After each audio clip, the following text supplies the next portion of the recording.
with me, Miss Renia Aprianti. Today we are going to discuss about passive voice. To make you have better understanding about this material, let's check it out.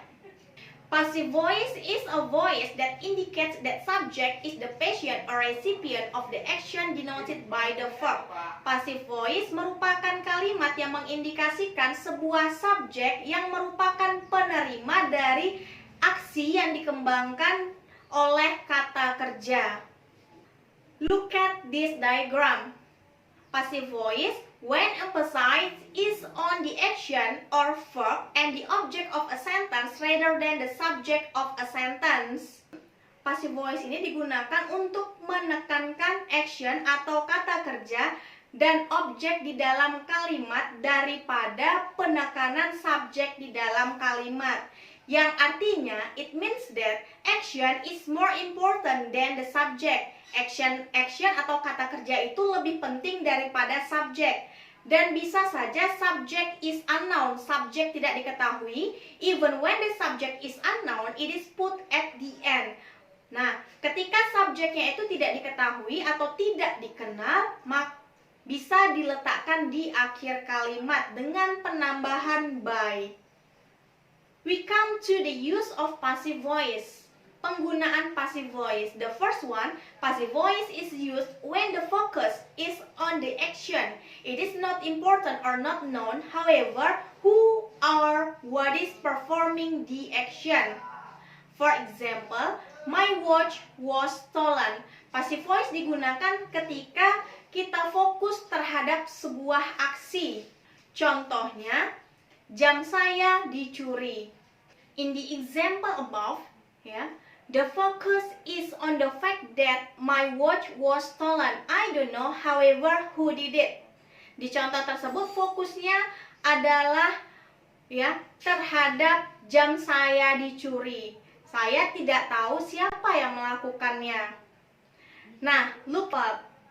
The second rule, sometimes a statement in passive is more polite than active voice. As the following example shows, a mistake was made. Kadang-kadang pernyataan di dalam passive voice ini dia kelihatan lebih sopan daripada pernyataan yang ada di dalam kalimat aktif. Contohnya, sebuah kesalahan dibuat. In this case, I focus on the fact that a mistake was made, but I do not blame anyone.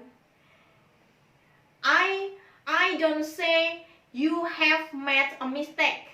Nah, dalam contoh ini bahwa saya itu hanya fokus terhadap suatu masalah yang dibuat. Saya tidak menyalahkan orang lain atas masalah tersebut dan saya tidak mengatakan atau tidak menyalahkan you have made a mistake. Nah, kelihatan ya perbedaannya bahwa terkadang passive voice itu terdengar lebih sopan. There are some rules for changing active voice to passive voice. Ada beberapa peraturan untuk mengubah kalimat aktif ke dalam kalimat pasif. The first one, identify the subject, the verb, and the object as VO. Change the object into subject. Put the suitable helping verb or auxiliary verb. In case the helping verb is given, use the same verb but not that the helping verb given agrees with the subject.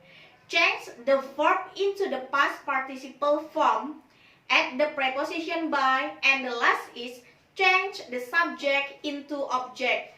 Ada beberapa peraturan ketika kita ingin mengubah kalimat aktif ke dalam kalimat pasif.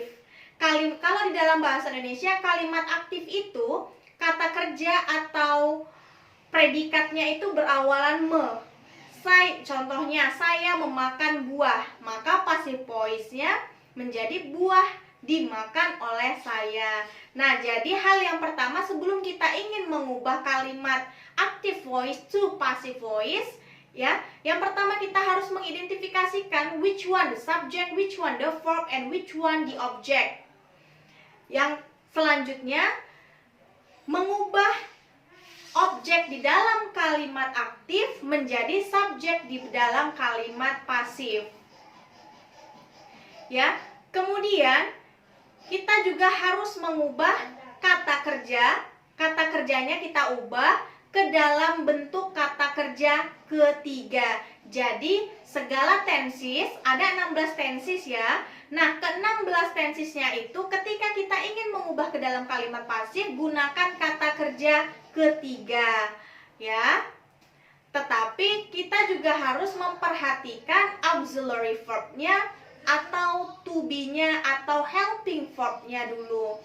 Kemudian ketika kita ingin mengubah dari subjek di dalam kalimat aktif ke objek di dalam kalimat pasif, ditambahkan by untuk mengindikasikan yang melakukan tindakannya ya. Kemudian yang terakhir, ubah subjek ke dalam bentuk objek. Okay, look at this pronoun. Pronoun in active voice, I, you, they, we, she, he, it. Nah, pronoun in passive voice, me, you, them, us, her, him, it. Nah, ketika subjeknya adalah I, you, they, we, she, he, it, ya, ingat, subjek di dalam kalimat aktif, ketika kita ingin mengubah ke kalimat pasif, maka subjek berubah menjadi objek. Yang awalnya subjeknya I, ketika berubah menjadi objek di kalimat pasif, maka I berubah menjadi me, you tetap menjadi you, they menjadi them, we, us, she, her, he, him, and it tetap it. The passive voice forms of a verb are created by combining a form of the verb to be with the past participle of the main verb.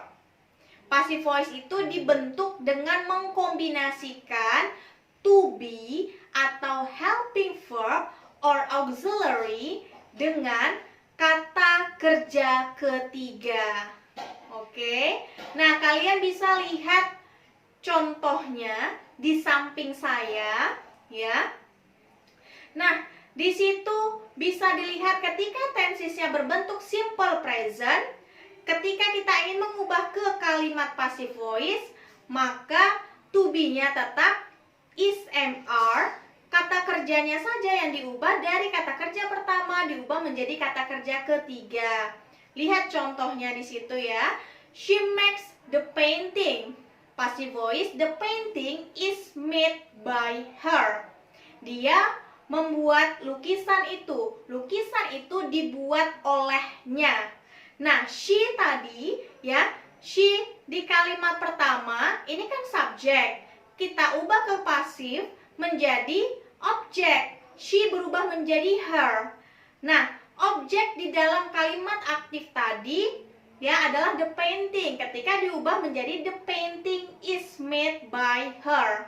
Oke, lihat lagi contoh yang kedua. They write the letters. Mereka menulis surat-surat itu. Nah, the letters. Suratnya berarti lebih dari satu.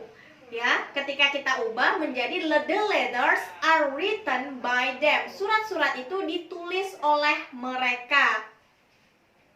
Nah, di active voice subjeknya adalah they, verb one write, and object the letters. Nah, karena dia subjeknya berbentuk plural, the letters, maka we should use BR. Maka kita harus menggunakan to BR. The letters are written by them. To be plus being plus verb 3. Nah, jadi kalau dia progresif ini sama dengan continuous yang ditandai dengan penggunaan verb ing, kata kerja yang akhirannya ditambah ing, ya. Ketika di kalimat aktif dia verb ing. Maka ketika kita ingin mengubahnya ke kalimat pasif, to be-nya tetap ditambahkan being yang mengindikasikan bahwa itu berbentuk continuous atau progresif. Look at this example. She is making the painting. Dia sedang membuat lukisan. Ya, maka passive voice-nya berubah menjadi the painting is being made by her. Lukisan itu sedang dibuat olehnya. Oke, present perfect tense. Present perfect ditandai dengan penggunaan have dan kata kerja ketiga kalau dia di dalam bentuk aktif.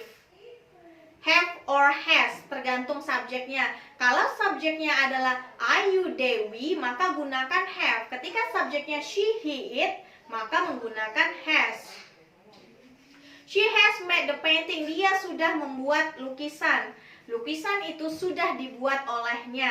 They have written the letter. The letters have been written by them. Nah, bisa dilihat ya perubahan have dengan has-nya. Nah, kemudian past simple. To be-nya was, were, plus verb 3. Active voice, she made the painting. The painting was made by her. They wrote the letters. The letters were written by them. Do you understand so far? I hope all of you have understood about our material today. I think that's all for today. Thank you for watching. Wassalamualaikum warahmatullahi wabarakatuh. Bye bye. Have a nice day.